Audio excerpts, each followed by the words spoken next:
Welcome to Summoner's Rift. Oh man, they go right on a sneaky. He's not even gonna get a chance to blink on this one.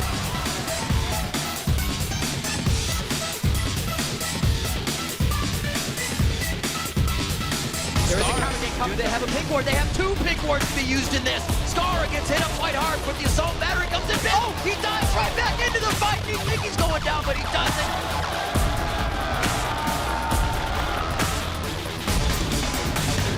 Ignite comes through as well. This fight's gonna be really close, but in the end, he gets the flash away. Zion winning the 1v1, 2 levels down.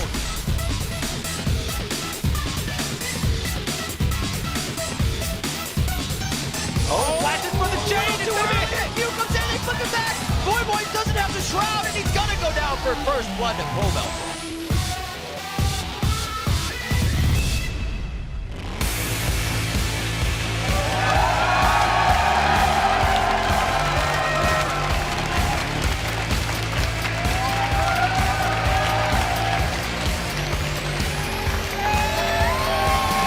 Welcome to Day 3, Week 8 of the North American League Championship Series. We've got a pumped-up audience here in our Los Angeles studios for our final day of Super Week action. Hey everyone, I'm David Freak Turley, and with me is Mr. Double Buff himself, Joshua Jatleesman. Thank you, Freak. I don't really know what you're implying there, but I'll take it. It's your blue shirt and your red blood. Double buff. Sweet. Why not? And he's really strong.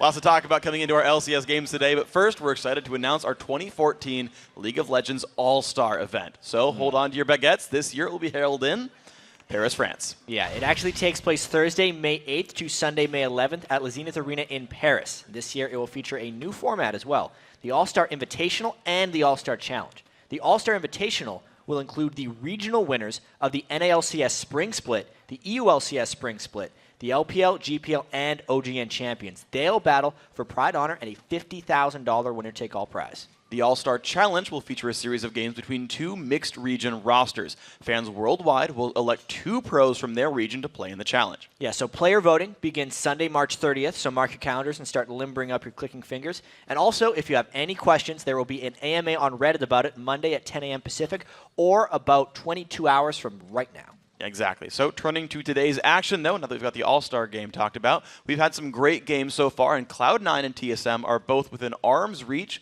of ending Super Week with a perfect 4-0 record. 2 teams have never made it through the same Super Week unscathed in North America before, but now these 2 teams might be the first to do it. Yeah, so they've both been playing really well, Freak. In the case of TSM, without their regular mid laner Bjergsen, it's been even more impressive. And then for Cloud9, they have to jump a big hurdle when they face off against COG. That should be a really interesting match. COG is actually coming off their first loss in 6 games, and they'll be chomping at the bit to get back after that quick loss they had yesterday. We'll see if they can do it. COG, though, wasn't the only team to succumb to the Super Week pressure, though. Coast are in danger of going 0-4 this time around. Yeah, what happened to Coast? Because they had been flying up in the standings before Super Week, but they've hit some tough competition. And today's not going to be any different, you know. They have to face off against COG in just our second game of the day. So tough one for them. But, you know, why let us tell you about the action when there's replays that do so much better than we can? Let's take a look at the highlights you've been buzzing about with hashtag LCS Big Plays. At Showpatch says double lift the god, flashed the cocoon, and got the kill. From TSM versus CLG, here's your number 3. Everybody's just missing a little bit on each engagement. Coming back in, double lift, flashes the finding, condemn against the wall, one more shot, and he gets the long-range snipe onto Reginald. Big play by double lift. Damn, we even said it was a big play right when it happened. I had no idea that it was going to be coming up here, but it was a nice move by double lift. Probably the highlight of CLG's game there in the short victory defeat they had. Yeah, a couple other rough spots. Yeah, also another one, Sporadic said, wild special, pressing the God mode button in the bot lane. From TSM for CG, here's your number 2. If he uses the Pantheon Stun, that's a guaranteed charm into full Ahri combo. Well, there's a push in towards Yellow Pete, and look at specials, switches, targets, and stuns Krepo instead. What a nice play. Down to 200 health, Ignite is on. Will Krepo go down? They're trying. Yellow Pete supporting best he can. First blood goes to his special. Yellow Pete in the middle of the enemy team. He's still chasing down on Wild Turtle. The barrier is still up, though, for the TSM AD carry. Yellow Pete has flash, has barrier. Oh, the double! At least I got to say it was a nice play. Yeah. Not quite to your standards. Oh my was quite a Kobe's good words one. there. It was surprising because that was the first we've seen the Leona beat up on the Morgana in the matchup. It was well played by Special, though. Now, next up, Lord O'Scotland says today's LCS big play goes out to the entire Cloud9 lineup for one fight that gave them the game. From one side of the map to the other, good game, well played. From Dig vs. C9, here's your number 1. Pantheon! Jump in, On Cutie the Cutie half Pie, HP high. Jumps in quickly, Scar very low, they find 1. C9 looking good in this fight, can they find another? 2 Oh my kills picked God, up. the Will they flank. find more? High is gonna get huge in this battle. Cruiser, the only man alive, he will go down as well. Gigantic battle for Cloud9. This is dangerously close to being the game right here. 10 seconds, Kiwi. Falls leads the 13. charge. There's Oh, the they're ascension. gonna do it. They're They got going it. for it. 6 seconds on Annie, 5 seconds. The first Nexus are going to be going down. On the Nexus they Oh go. my C9 God. going for the base. Here's Kiwi Kid, but he's not going to be there in time. Cloud9 with the crazy victory. Yeah, and just like that, the game was over. They'd had that fight so many times. That was one hell of a way to end out yesterday. From the other side of the map. Yeah. And they close all the way down. Fast team, late game. Also, remember to share your favorite moments by tweeting us at LOL Esports and use the hashtag LCS Big Plays. But now let's check in with the standings. In first is Team Solo Mid with 16 wins and only 3 losses. Now, keeping pace, though, just 1 game behind is the second place Cloud9. COG also sits in third with 11 wins. In fourth place, it's Dignitas, followed by Coast, holding 5th. Then 6th, it's Curse with 6 wins, 12 losses. A lot of 6s in their records. And in 7th, it is Evil Geniuses with XDG, coming up at 8th place. But as we've seen, anything can happen in our 5 games today. We start with XDG versus TSM. Yeah, and after that, it's going to be CLG taking on Coast, followed by Dignitas versus Curse. And be sure to stick around immediately following the conclusion of our LCS coverage for the North American Challenger Series. For the full schedule, head over to lolesports.com. There you can find all the games from the season, as well as player interviews and statistics.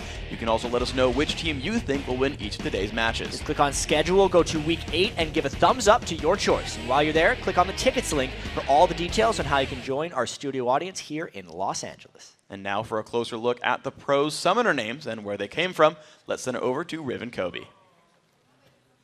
Thank you very much, Freak. Hello, I am Rivington Biz the third, alongside Sam, Kobe, Hartman, Kensler. How are you feeling today? Third day of Super Week. We're going to stretch this A little one bit out. tired, but we're going to get through it. This Yeah. is going to be very exciting as soon as the game starts. Still going 110% today, and a summoner name is so much more than just a way to identify yourself. It says something about your personality, and how players pick theirs are as varied as the names they pick. Yeah, some pros pick them to instill fear, others pick them for luck, and some just leave it up to pure chance.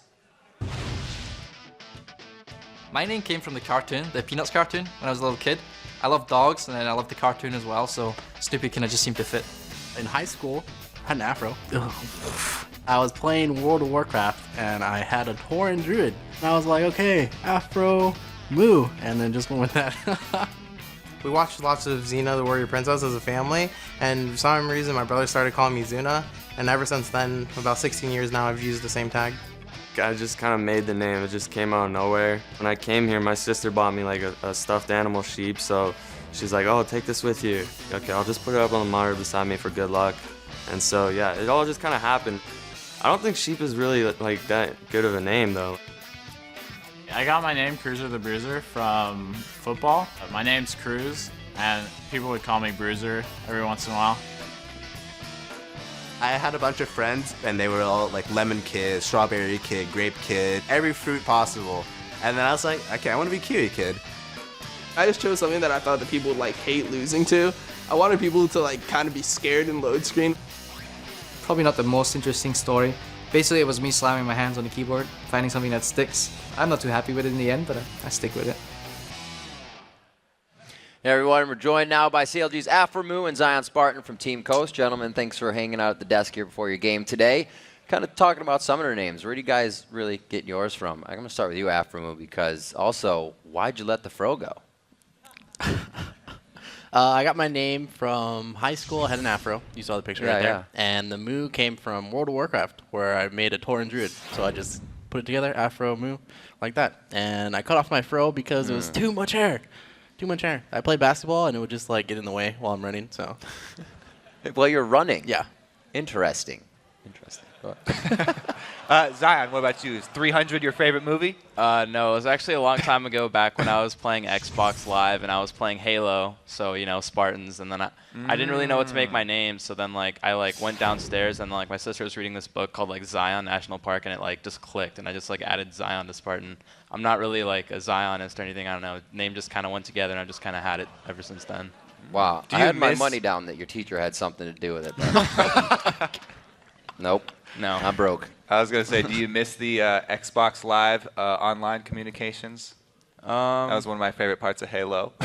Yeah, except I was one of the 10-year-old kids whose voice was really high, so I don't really think I don't really think it was that great back then. But yeah, and then I moved on to League of Legends now, so there's not really any of that voice comm.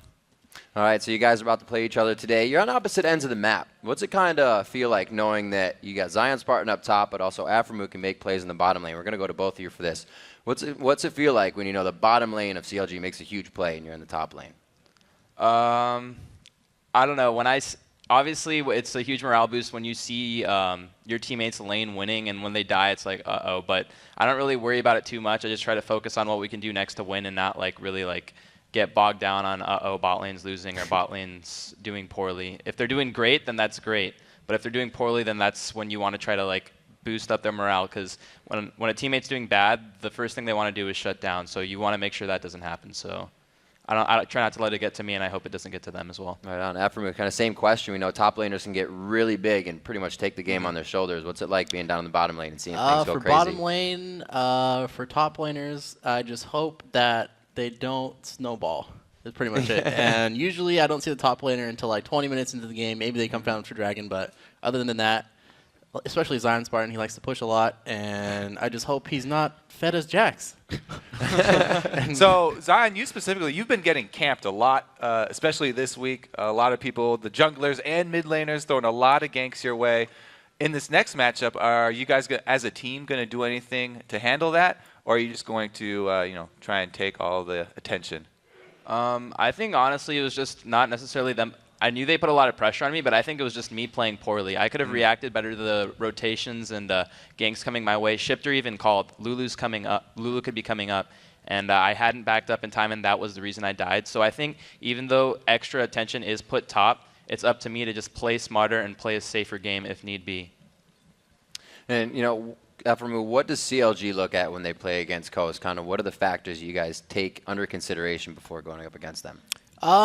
Pretty much play standard, because Coast is really good at snowballing. And as soon as they get a lead, they're really good at capitalizing and keeping the lead and making sure that your resources are dwindled down to like nothing. So really, we just want to play safe and standard and try not to give any free kills. And you're gonna play. Oh, go ahead. Any specific champions that you would want to use against Team Coast? Gotta get these. There might be 5. Maybe Karma, yeah. Oh, absolutely. All right, guys. Well, we do want you to chime in on the conversation with our viewers. Today we are asking, what is your favorite NA LCS player summoner name and why? So up to you guys. Zion, we'll start with you first. What NA LCS player's name, or even outside? Kind of start with NA LCS though. I think I'd have to go with I'm a Cutie Pie. He's just his name just so perfectly fits who he is and how he likes to be, because he just doesn't care. And that's when I see I'm a Cutie Pie, that's just the name just fits.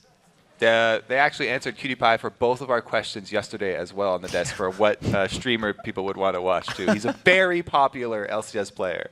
What about you, Afro, looks, though? play, everything. Me, I like balls. All right, well, thank both of you guys for your responses. And for you guys watching at home, be sure to write us your answers at LOL Esports and use the hashtag LCS. We'll be reading our favorite answers later in the show. All right, we're just getting warmed up here. When we come back, XDG will take on Team Solo Mid in our first game of the day. Don't go anywhere.